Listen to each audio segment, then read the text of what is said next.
Hey everybody, Michele Spahr here with Mom, You're Embarrassing Me, and I am here with Andrew Wakefield. We are here at the Dill Dinkers in Hatboro, Pennsylvania for the USLPL Showdown number 2. I will show you guys what this place looks like, but I'm telling you right now, it is crazy. So, first maybe introduce yourself and tell us how you got into this and owning a Dill Dinkers. Sure. Yeah, as she said, my name's Andrew Wakefield. I am a regional developer with Dill Dinkers, meaning I am in charge of building out a region of indoor pickleball clubs up here. So I got involved in this project right about 2 years ago now, living in Baltimore. The original Dill Dinkers in Columbia, Maryland. I was playing there every day, just as addicted as everybody else was. And I just remember thinking how crazy it was that the place was so packed. No matter what time of day I would go, whether it was 75 degrees or 35 degrees outside, jam-packed all the time. So I thought, all right, there's got to be something to this. Yeah. So I ended up, over the next couple of months after meeting the guys like Will and Brian who own Dill Dinkers, decided to get into this. So we ended up buying this region up here in Pennsylvania, so the surrounding counties around Philadelphia. Yep. And this was the second site that we found. So the first site we found was an 11-court facility in Lansdale, Pennsylvania. And we actually found this on the same day. So the landlord brought us from that site to this site, and when we came inside here, we actually had no intention of doing a second facility at the same time as the one. But when we saw the building, I remember walking out thinking, I don't know how we're going to do it, but if I don't put a facility in here, I'm going to be kicking myself for turning this building down. So, it is so cool. So what was this before? Originally, my understanding, and I've heard different variations of this story, but my understanding is it was a Vicks VapoRub factory, and this was the storage facility, so hence the large ceiling, so they could build the storage racks up to the sky. And then for decades, it was an indoor soccer club. Yeah, so there's a huge Philadelphia Union soccer banner up there. That's from the old tenants. And the facility, for a long time, indoor soccer. We still get people walking in here who say, wait, this isn't soccer anymore? Wait, this was... When I was a kid, this was soccer, and now it's pickleball. And then, we took it over. We signed the lease in March of last year. There were, unfortunately, a significant group of delays, but we ended up opening at the end of January, beginning of February this year. Yeah, what is it, 70? At the peak, it's about 80 feet. 80 feet. This is so we still, to this day, nobody's been able to hit the ceiling with an approved paddle and an approved ball. Okay, that's the key word right there, approved. So you also know a friend of mine, Allison Burkholder. Yeah. So she said that my first question to you should actually be about your tattoos. So can you tell us tell us a little bit about your tattoos? I promise there's nothing interesting to share about my tattoos. Allison, you're leading me astray, girl. I waited until I was in my 30s to start getting them because my dad gave me, I think, pretty sage advice, which was establish a career first and then start getting visible tattoos. Or maybe he would have preferred no tattoos. But no, I just started to enjoy getting them, and I've kind of become addicted to them, like they say usually you do. So yeah, well, it's funny. So I was like anti-tattoo. Told my kids no tattoos. No one should ever get a tattoo. Well, I mean, you could, but wait until you're older, because otherwise you're living with your tramp stamp or whatever. I've had my tramp stamp removed. It was early, but I've got it removed. Or you're like 19-year-old Hello Kitty. Yeah, the Playboy bunny that was on my, on my calf. But I got my first one last year. So I don't want to give my age away, but I'm much older than you. And that was I'm here with the USLPL, so you know that I'm over 50. I don't want to put a number on it. You could be 35, that's whatever. Right, 35. We'll go with that's 35. What I meant. That's fine. Yeah. So I hear you. But then I look at this, I'm like, maybe one more wouldn't hurt. That's how it starts. And then every 2 weeks you're back consulting with the artist, like, what are we going to do next? So I'll eventually run out of neck and head skin, right? And then I'll kind of have to stop. And then you're like, all right, I'm done. I'm done. Either that or it'll bankrupt you. Correct. Yeah, I got to keep opening pickleball clubs really just to fund the tattoo addiction. So, So I also hear you have a son. I do, So I have one son. He's a 22-month-old. 22 months? I was going to ask if you brought him, if he's on the court yet. He runs around like a madman, but he has no comprehension of how to play pickleball or any sport at this point. But so he's here pretty frequently when my wife can get him out, and we have number 2 on the way. So congratulations! Yeah, thanks. Oh, that's awesome. So it's been fun. I don't know if he'll really play pickleball. I mean, I'm sure by adjacency he'll get on the court. I think probably football is where he'll start, but we'll see. You know, whatever he chooses, whatever correct. he decides. He has no choice. He has to play football for one season to get beat up a little bit and learn about team sports. But if he goes a different direction after that, then that's all right. So be it. All right, good. We were talking a little bit about the facility. The other question that I had is, what is the heating bill on this? You have you gotten to? Oh, you did. You started open in February, I mean, right? so it's not as expensive as you might think. Because these ceilings, I mean, again, you guys watch the live videos, watch the USLPL stuff. You will see how high these ceilings are. It's crazy. I don't think there's another pickleball facility anywhere with ceilings this high. But as far as an indoor facility, nobody would choose to build a facility this high. It's totally unnecessary. But the building worked out. The heating and cooling bill is actually not as crazy as you might think. Okay. It's not nothing, but there's a system, and I'm sure you'll see it on the videos. There's these ducts that go across at about 35 feet. So the units blow either the cooled air or the heated air in and down. And then way up at the ceiling, they're literally called big ass fans. That's the brand name for them. And they're designed to blow the treated air down to the floor level. So if you actually climbed all the way up to the 80 feet, you know, the 80-foot point, it probably is pretty uncomfortable temperature-wise, but we don't care, right? So we're not cooling the 80th foot to 68 degrees. So it is what it is. You know, you get a facility this large, it's inevitable that it's going to come with a large cost.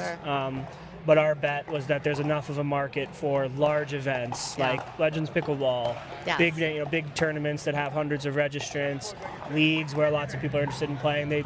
18 courts is helpful with that. And it's, with it being so linear, it's very easy to manage. Right, it's an extremely space-efficient club. So on a night like tonight, there's 108 people here for the Friday night BYO event. That's 108 people. That's a lot of registrants. That's a lot of money that comes in just for a single event.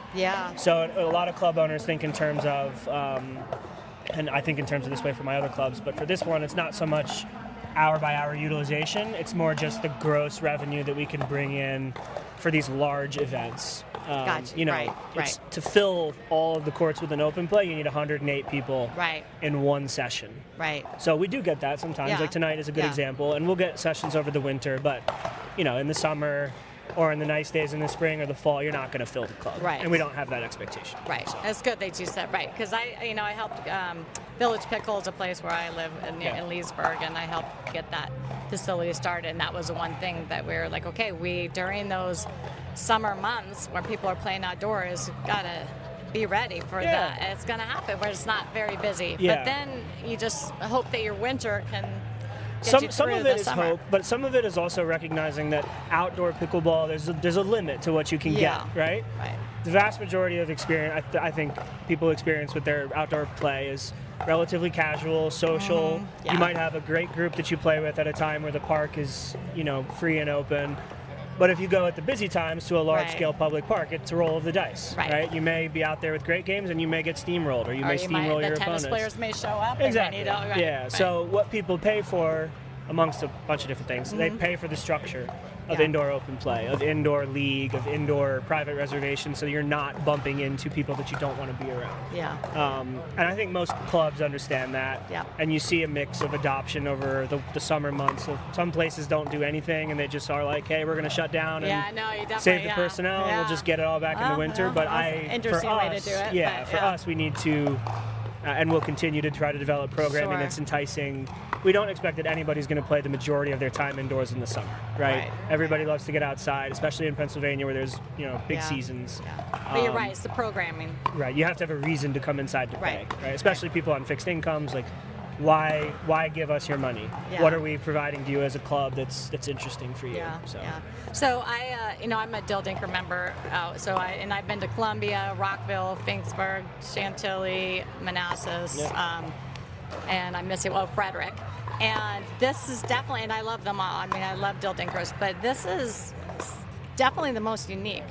Yeah, it is. It's gigantic. We're actually not even the biggest facility in the area. There's a 19-court facility near here. They beat you by one, huh? Yeah, Can't figure out where you can get rid of those bathrooms there. You might be able to put one more. There's a second level over there. Yeah, you could even put a second floor. Yeah, you really could. But that facility in Robbinsville has 19 courts. So I love that place too. It's really great. Taylor Hartman, a friend of mine, runs that facility. Really nice spot. But yeah, from just the way that the structure is built. yeah, it's pretty unique. There isn't Yeah. much else that's so high up in the air. Right, So. right. Necessary? No. Yeah. But it's fun. You know, it's a nice little. And it's just right. It makes it unique. And Yeah. this is something people will talk about, right? And it's a little bit of an unfinished feel. So you'll see it on your cameras. There is some exposed. You know, you can tell that it's an older building, right? Yeah. And we decided at the beginning, aesthetically, we were going to roll with that. So Yeah. our Lansdale facility I love is that. sleek, black, very kind of modern. The whole thing was redone. Yeah. Here, you know, you have the old insulation paneling, you have the exposed wiring, Right. the brick. It's more industrial. Exactly, looking. and that's yeah, why we ended I up like calling it the yeah. factory Yes, at Hatboro. yes, And, you know, yeah. so we Very like cool. it. And Yeah. it's a different flavor. And having I two like it clubs too. 30 minutes from each other, people don't have to choose. You know, Yes. if you like the more bespoke, kind of fancier Right. looking one, you can go to Right. Lansdale. If you like just big open play style here, and come here or booth. Right, that's awesome. So, what did you do to prepare? Or is there anything that you needed to do to kind of prep for the USLPL coming? Yeah, I mean, our biggest thing with an event like this is making sure that the players that are spending their time and money to come out here have a good playing experience, right? Making sure the courts are cleaned, making sure that everything that you guys have shipped out is available, making sure there's plenty of room for people to... The nets are the correct height. Exactly. Yes. Nets are the right height. Nets are aligned correctly. If there's any, if there's any fraying in the fences or anything, that we get that fixed. We want to provide a good product, right? Yeah. Because especially for a growing part of the sport, this higher level league sort of format. It's nice, obviously, for us to host, but we also want it to be fun for the people that come out here. And some Right. people have traveled a very long way to be out here, Yes, so they have. Yes. we don't want them to walk out of here pissed off, Yeah, thinking, yeah. "Man, that was a shitty experience" or anything. Right, So. right. Well, it's good. So, anything else that you want to tell our listeners about the facility? Anything that maybe from just looking that I can't see, or anything I don't that think you just? so. I yeah. mean, we don't really have anything hidden in here. Yeah. Most of it, kind of what you see is what you get. I can't say enough great things about just Dill Dinkers as a whole. The support from the brand and from the family that owns it and the team that they have. It made it very easy for us to get these clubs open. Prospective people that may be watching that are interested in opening their own facility, I would recommend going down the franchising route. There's a lot of institutional knowledge out there that helps. Right. Right. And as hot as the sport is, and will continue to get as more younger people start to play or continue to play, it's not just open a facility anywhere with as many courts as you want and it'll fill up. It's not Right. that simple. So Right. there is a decent amount of work that goes into putting this into place. Yeah. There's a lot of experimentation with the types of programming that works and doesn't work, and you'll see that when you go from club to club. Yeah. But our goal here is really just a very approachable sort of everyman pickleball. We're not a country club. We're not for the crew that maybe is looking for that fancy locker room and a quick drop at the sauna when they're Right. done, right? We're looking for Right. people who want to come in, have a good, clean pickleball experience, enjoy themselves, and move on with their day. Yeah. So. Well, I mean, based on everything I am seeing, I think that you have succeeded in that. So far, we paid all 180 of these people to be out here for the interview, just to for make it look this, good. right? Yeah, Well, hey, so, I mean, yeah. we are pretty important, so Yeah, I appreciate exactly, that. yeah. All right, well, thank you so much. No problem, Appreciate yeah. it, and good luck to you. Thank you so much. And we'll see you off for the weekend. Yeah, I'll be here tomorrow go morning. Looking forward to USLPL. watching. Awesome, thanks. All right, peace. Bye.